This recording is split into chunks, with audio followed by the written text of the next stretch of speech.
The U.S. and Israeli war on Iran is now in its 11th week. In interviews that aired over the weekend, the leaders of both countries made it absolutely clear the war is not over. On Iran, would you say the war is over? Is it paused, or is it very much active? Well, they're militarily defeated. In their own minds, maybe they don't know that, but I think they do because I deal with them. And we cannot ever let Iran have a nuclear weapon, but they are militarily defeated. So is it accurate to say you think the combat operations are over and done? But no, I didn't say that. I said they are defeated, but that doesn't mean they're done. Is the war with Iran over? And if it isn't, who will decide when it is? I think it accomplished a great deal, but it's not over because there's still nuclear material, enriched uranium that has to be taken out of Iran. There is still enrichment sites that have to be dismantled. There are still proxies that Iran supports. There are ballistic missiles that they still want to produce. Now, we've degraded a lot of it, but all of that is still there, and there's work to be done. Now, that's particularly significant because we are now almost 2 weeks past the 60-day mark that would require Trump to get approval from Congress.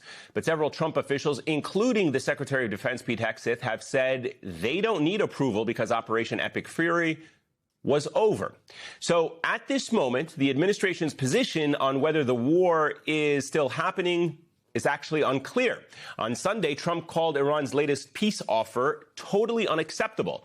And today, Trump called it a piece of garbage and said the ceasefire between the U.S. and Iran is on life support. According to Iran state media, Tehran is demanding the U.S. pay war reparations, recognize Iran's sovereignty over the Strait of Hormuz, and end sanctions against Iran. State media also reported that Iran's new supreme leader issued new directives, quote, for the continuation of operations and the powerful confrontation with the enemies.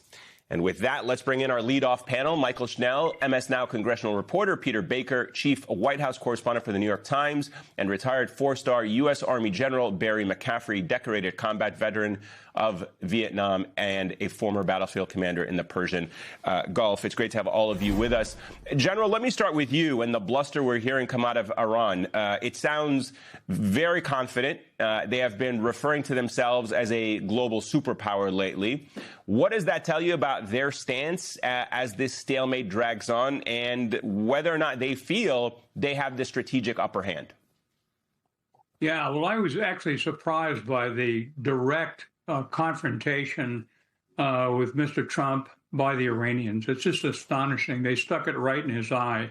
I think they have concluded correctly, I might add, that although we've hit them with 13,000 airstrikes and devastate a lot of their conventional military forces, that their ability to control the Hormuz Straits, which cannot be rectified by air power alone, and their tenacious grasp of their own nuclear development program is worth riding out the next 3 months or so to increase the economic and political disaster that Mr. Trump finds himself in.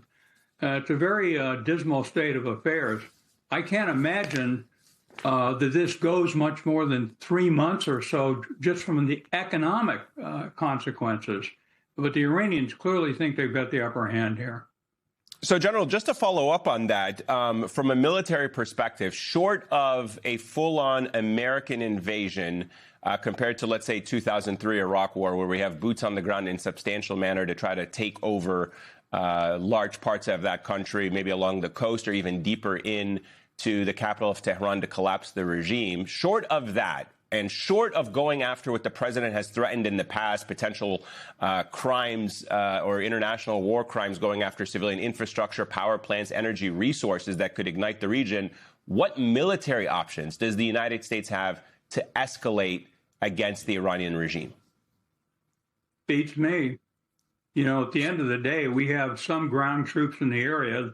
The Marines could use their 2 battalions to seize 3 of the islands at the mouth of the Straits. What that would accomplish is not clear, because at the end of the day, what you're dealing with is a couple of thousand ships stranded in the Gulf or in Iranian ports and they're slow-moving targets.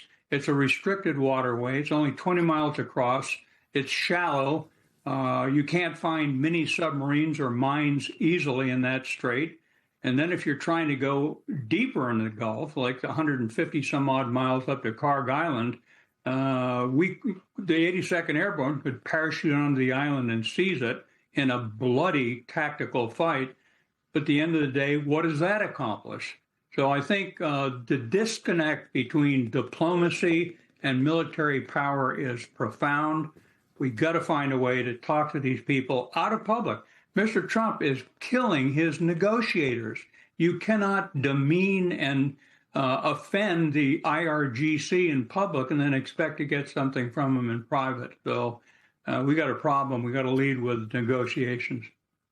So, Peter, it seems that the president is not only just growing frustrated with how the negotiations are going, he seems to have turned his ire on leaks coming out of the administration. The Wall Street Journal is reporting that, according to administration officials, Trump has actually complained about those leaks to the media involving the Iran war, which in turn has led to aggressive DOJ investigations into various reporters. The DOJ responded that it is following the facts and applies the law to identify those who are committing crimes. And there's an irony in all of this, because it was literally on this day in 1973 that a judge dismissed the Pentagon Papers case, citing government misconduct. And it's probably not lost on a lot of people that it's not good for the president to force comparisons between this war and the Vietnam War.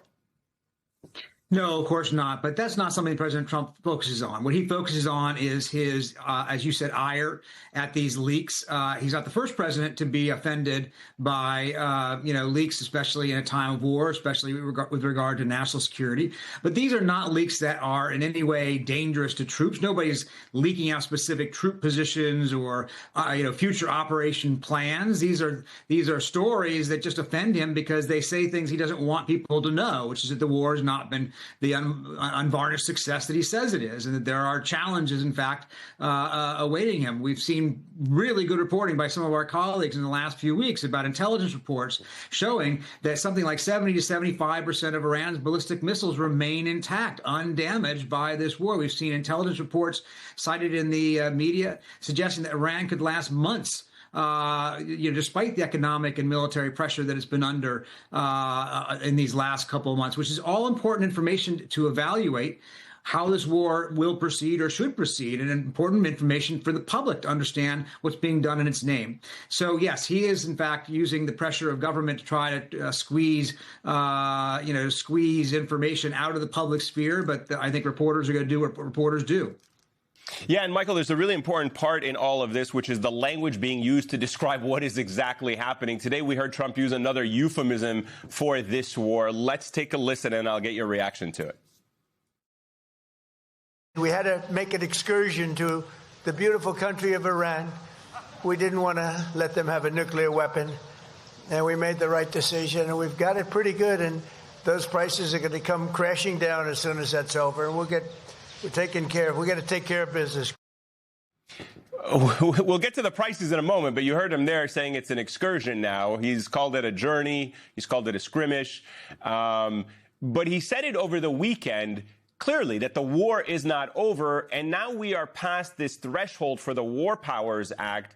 Is there any real appetite in Congress from the sources you've been speaking to, or what you're hearing from your contacts, and certainly among Republicans, whether they want to try to rein this in?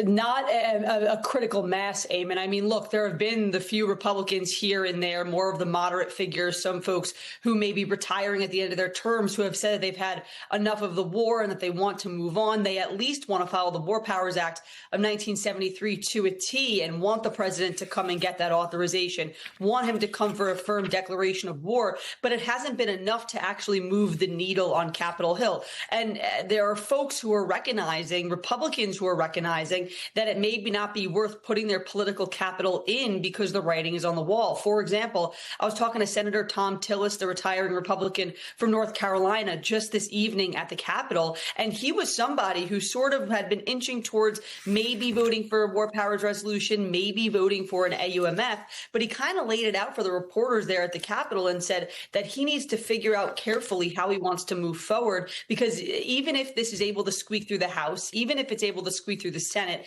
an AUMF, a war powers resolution, what have you, which, by the way, unlikely it can move through the Senate, pass through the Senate, President Trump is more than likely to veto the legislation, and then it would be sent back to Congress and require a 2/3 majority to override that veto, which is virtually impossible given the makeup of the Republican conference right now. So even though you have those voices here and there, it's certainly not a critical mass. And even some of those figures who may be the ones to cross the aisle and vote for something against this war, they're recognizing it may not just be worth it to take that snap vote because of the fact that it was going to be a failure at the end regardless.